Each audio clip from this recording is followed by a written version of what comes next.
Chapter 1. The name no one taught them. When the scientists pressed play on the recording, the room didn't fall silent because of what they heard.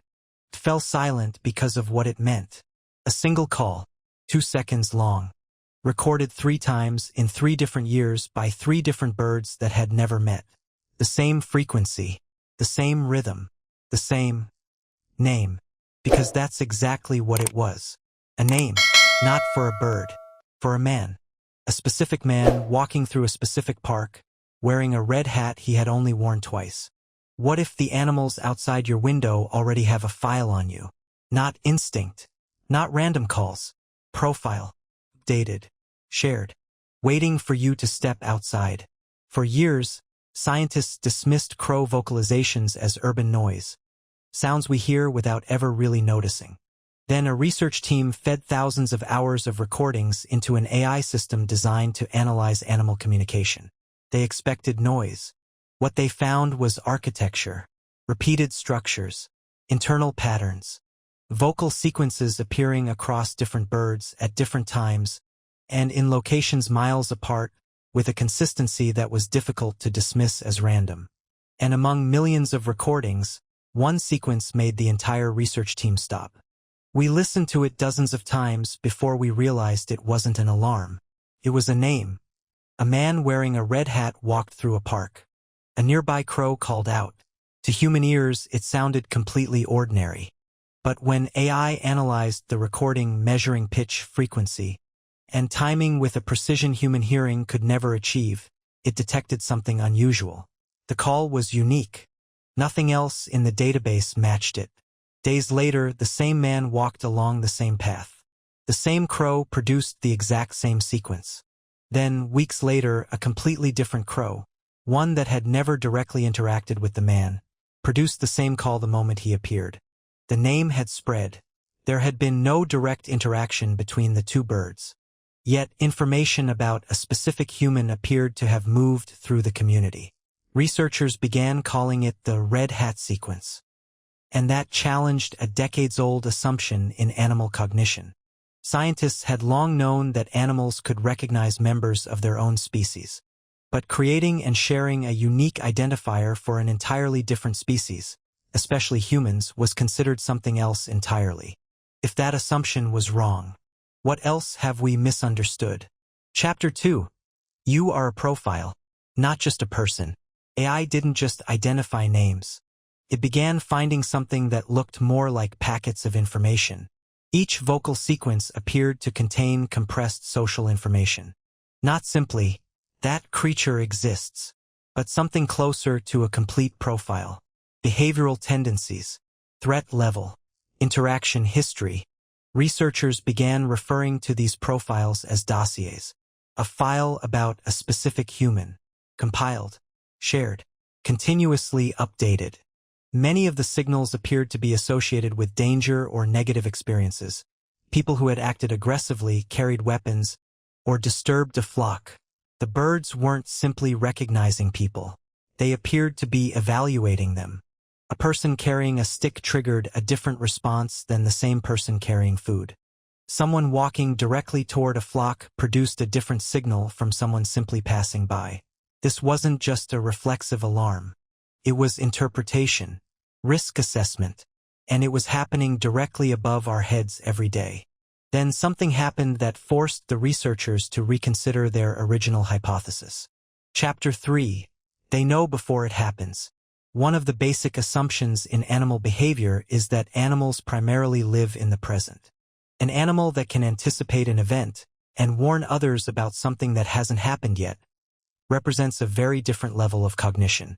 AI identified vocal sequences appearing before a potential threat occurred, sometimes before a particular person even arrived. Vocal exchanges moved through the trees minutes before the recognized individual appeared. Scouts moved to higher branches. Younger birds pulled back. And all of it happened before any obvious visual cue. This wasn't simply a reaction. It was preparation. That requires 3 things at once: memory of the past, prediction based on patterns, and the ability to communicate both to others in a way they can act upon. Each ability alone is remarkable. Together, they challenge our understanding of animal intelligence. Research from Dr. Alex Taylor's laboratory at the University of Auckland has shown that New Caledonian crows, famous for their tool-making abilities, can perform forms of causal reasoning. They don't simply associate actions with outcomes. They can understand relationships between cause and effect. Applied to the social context suggested by these findings, that raises a fascinating possibility. Crow communities may not simply pass down rules about what to do. They may pass down information about why. Not just what to fear, but why to fear it. And if an animal with a brain small enough to fit in the palm of your hand can do that, then the question is no longer, how intelligent are crows? The real question is, how many other animals have we been underestimating? Chapter 4. The walnut-sized brain that works like a supercomputer. How can such a small brain support something resembling a complex intelligence network? For decades, scientists assumed that brain size was closely tied to intelligence. Birds were often considered cognitively limited because they lacked the layered, folded cortex found in mammals. That assumption turned out to be far too simple. Crows and other corvids possess a structure called the pallium. It is fundamentally different from the mammalian cortex, yet it performs many comparable functions. The difference is density. Crow brains pack enormous numbers of neurons into a remarkably small space. In 2020, research led by Andreas Nieder at the University of Tübingen found neural activity in crows associated with conscious perception. Findings that challenged long-standing assumptions about consciousness being primarily a mammalian trait. This wasn't a minor discovery. It suggested that complex cognition may have evolved along more than one biological path. That walnut-sized brain isn't simply a smaller, inferior version of a mammalian brain. It's a completely different design. A system shaped by millions of years of evolution for social life, environmental awareness, memory, and rapid information processing. A biological supercomputer built according to a completely different architecture. New Caledonian crows don't simply pick up ready-made sticks. They manufacture tools. They shape plant material into precise forms to extract insects from narrow spaces.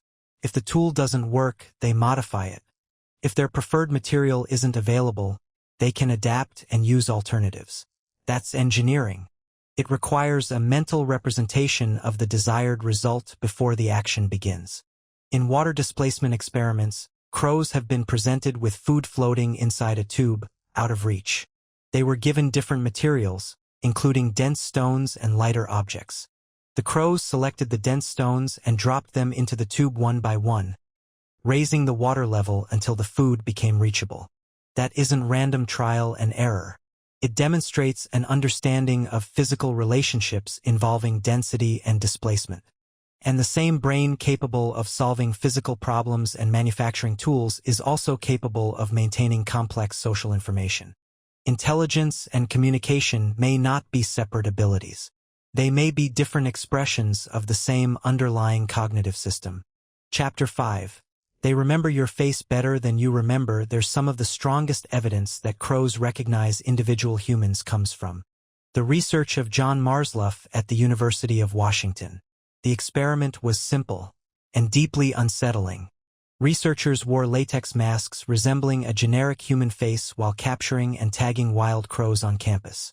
The birds were not harmed. The masks ensured that any later reaction could be linked to facial recognition rather than clothing or body shape. The birds remembered. The mask became associated with danger. Anyone wearing it could trigger aggressive mobbing behavior. Multiple birds diving, calling loudly, and coordinating their attacks. But the most remarkable part was how quickly the information spread.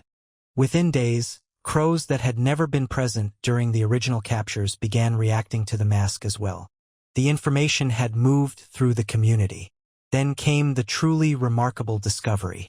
Years later, long after many of the original birds had died, new generations continued to respond to the same mask.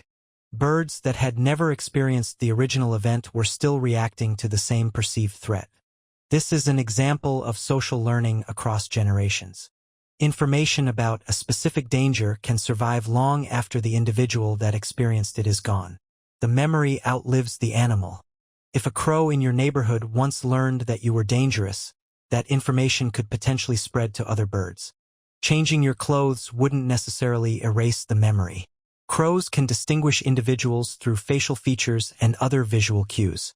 You may already be in their database, and you may have been there for years. Chapter 6. Courts, Funerals, and the Economy of Gifts. The social complexity of crows doesn't stop at recognizing humans. When a crow dies, other crows often gather around the body. One bird discovers the dead crow and calls out. Others arrive. Then something unusual happens. The birds may remain nearby, watching and vocalizing rather than immediately feeding or dispersing. Scientists have often described these gatherings as possible responses to death. But there may be another function. The gathering can expose the flock to information about what happened.